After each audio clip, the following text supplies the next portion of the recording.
곤충 산업은 다양한 분야로 확대되고 있습니다. 치유와 관광 분야에서도 곤충은 매우 효과가 큽니다. 곤충을 보는 것만으로도 자연과 가까이 있는 느낌을 받아 치유 효과가 있지요. 신희영 컨설턴트는 2016년 용인곤충협회를 직접 창설해 초대 회장으로 활동하며 용인을 중심으로 곤충 산업 활성화를 이끌어오는 한편 전국 방방곡곡 컨설팅을 원하는 농가를 찾아 노하우를 아낌없이 전수해왔다. 오랜 시간 곤충 컨설턴트로 일하며 가장 기억에 남는 순간은 언제였을까? 초등학생 때 곤충을 사러 온 꼬마 친구들이 훌쩍 자라 서울대 박사님이 되고 곤충박물관 관장님이 되어 찾아왔을 때 감회가 새로웠습니다. 어린아이들에게 특별한 삶의 목표를 만들어 주었다는 생각에 매우 큰 보람을 느꼈습니다. 또 부산의 한 곤충 농장의 컨설팅을 진행한 적이 있는데요. 사육은 물론 체험 방법과 동선까지 시뮬레이션을 구성해 전략적으로 접근한 결과 이제는 제법 유명해져 체험객 수도 크게 늘었다고 해요. 노력의 성과를 거둘 때만큼 기억에 남는 순간이 또 있을까요? 앞으로 곤충 산업이 더 크게 발전하기 위해서는 어떤 지원이 필요할까? 시니어 컨설턴트는 현재 주력하는 애완곤충 분야에서는 외국곤충 사육 허가 등 새로운 종을 개발하는 것이 가장 중요하다고 전했다. 작지만 강한 곤충의 가능성. 곤충 산업이 발전한 일본의 경우 외국 곤충 사육이 허가된 지 오래되었습니다. 현재 국내 사육종보다 개체 크기가 월등하게 크거나 화려한 외형을 자랑하는 외래종 등 고급 애완 곤충을 육성할 수 있게 되면 그에 따라 곤충 용품도 고급화되어 시장이 한층 더 크게 성장하리라 생각합니다. 또 여전히 많은 사람에게 곤충에 대한 거부감이 있기 때문에 곤충의 유용함을 전파하고 싶습니다. 용인 곤충 페스티벌을 기획한 이유도 그 때문이었어요. 애완용으로나 먹거리나 곤충에 대한 친숙도를 높이는 것이 가장 큰 과제라고 생각합니다. 신희영 컨설턴트는 올해 6,678제곱미터에 달하는 추가 확장 공사를 진행해 홍보관을 확충할 계획이다. 외부 견학을 확대해 체험 프로그램을 활성화하는 한편 농업기술센터와 농업기술원에서 운영 중인 곤충 사육반 교육을 도와 지역 곤충 산업 성장에 기여하고 싶다는 포부를 밝혔다.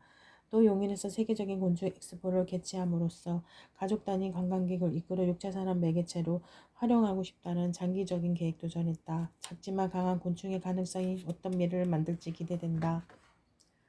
9살 때부터 할아버지를 따라다니며 논농사, 밭농사, 가축 돌보기까지 마스터한 소년 농부 한태웅 씨는 이제 혼자 모든 일을 척척해내는 청년 농부가 되었다. 농사짓는 일 외에 많은 것 일을 꿈꿔본 적 없다는 한태웅 씨는 농사를 지을 때 가장 마음 편하고 즐겁다. 농사는 자신이 노력한 만큼 결과로 돌아오기 때문이다. 자신의 땅에서 농사를 짓고 소를 키우며 나누고 베푸는 삶을 꿈꾸는 청년 농부의 이야기를 소개한다.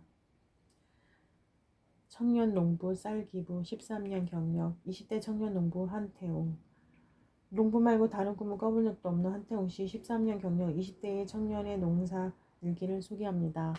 이른 아침부터 분주한 농번기, 갑갑했던 농한기가 지나가고 순식간에 농번기가 찾아왔다. 이른 아침부터 콩 파종을 위해 밭에 규산지를 나르고 녹비를 하여 갈아둔 고추밭에 1차 막노터를 치고 태비, 살포, 품앗이도 다녀온 뒤 24년 농가리를 시작했다. 올해는 비가 많이 와서 농가리가 늦어져 일이 몰리게 되었지만 몸이 분주하니 잡생각을 안 해서 좋다. 뜨겁고 숨찼던 지난 여름. 뜨겁고 숨차고 벌레로 간지러운 농촌의 여름. 매년 반복되는 농촌의 일상이다. 그러나 몸은 힘들어도 마음 평화롭기에 오늘 하루도 최선을 다해 농사를 짓는다. 이러한 노동의 고단함을 잊게 해주는 것은 수고했다는 따뜻한 말 한마디다. 그러니 농촌에 계시는 할머니, 할아버지 혹은 부모님께 전화 한 통 드려보는 것은 어떨까? 할아버지의 가르침, 수학의 계절 가을, 아침부터 가요거지를 시작하려고 하는데 논에 들어간 콤바인이 빠지기를 반복하여 기계 고장이 우려되었다. 그래야 할아버지께 낯으로 별을 베는 법을 배워 추수에 나섰다. 돈 주고도 못 배우는 벼베기를 할아버지께 배우니 난 언제쯤 할아버지처럼 참된 농부가 될까 하는 생각이 든다. 나눔의 기쁨. 14살에 200평 도지로 시작해 이제는 농사지은 쌀을 나눌 수 있는 농부가 되었다. 감사하고 또 감사한 일이다. 지금도 대부분이 도지를 내며 농사짓고 있지만 나눔을 이루고자 하는 것은 다 만들어 놓고 하는 것이 아니라고 생각한다. 꿈을 향해 나아가면서 하는 것이 나눔이다.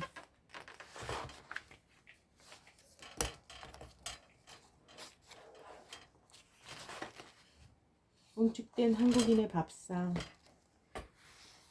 과거 소풍날 엄마가 싸주던 특별한 나들이 음식이었던 김밥은 김 위에 밥을 펴놓고 여러 가지 재료로 소를 넣어 돌도 말아 싼 음식이다. 1990년대 이후 김밥 전문점이 생겨나며 어디서나 맛볼 수 있는 국민 간편식이 된 김밥에는 김과 쌈, 일본 노리막기와 밀고 당긴 치열한 역사가 숨어 있다.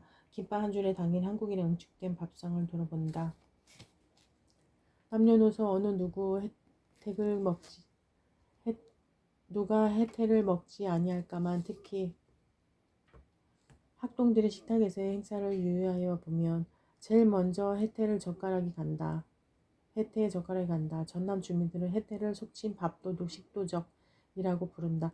우리는 벌써 원족이나 운동회나 여행시에도 김밥을 먹는 습관이 들었다.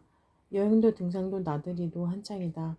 가족과 어울린 소풍도 즐거울 때다. 이 계절에 한국 어류학 초기의 인물 정문기 1898년, 1995년 남긴 글을 들여다본다. 두 세대도 더 전에 이미 밥도둑놈 같은 표현이 있었다니 술매수 의심이 난다.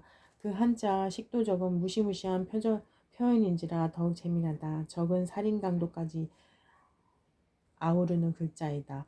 무엇보다 학자이자 공무원인 정문기가 딱딱하기 이를 데 없는 문체로 김의 현황을 정리하는 가운데 밥도둑뿐 아니라 김밥까지 예로 들며 김의 가치를 대중에게 전달하고 있다는 것이 새삼스럽다. 김밥 흰밥을 마르기 위해 펴놓고 여러 가지 반찬 및 양념을 소로 얹어 둘둘 말아 만든 음식이다. 길게 말아 썰어 먹기도 하고 손가락 모양의 손가락 크기로 말아 그대로 먹기도 한다. 김으로 김싼 주먹밥이나 김가루에 골린 주먹밥도 김밥의 일종이다. 1990년대 일본에서 한국으로 건너와 한국화의 삼각김밥도 있다. 김밥 보신 것처럼 1950년대에도 원족 운동에 여행에서 빠뜨릴 수 없는 음식이므로 거론되고 있으니 이보다는 전 한국인의 일상생활에 들어와 자리를 잡았을 테다. 언제 태어나 오늘날이 이르렀을까? 무엇라 단정히 말하기 어렵다. 다만 마른 김에 역사, 마른 김에 밥을 싸서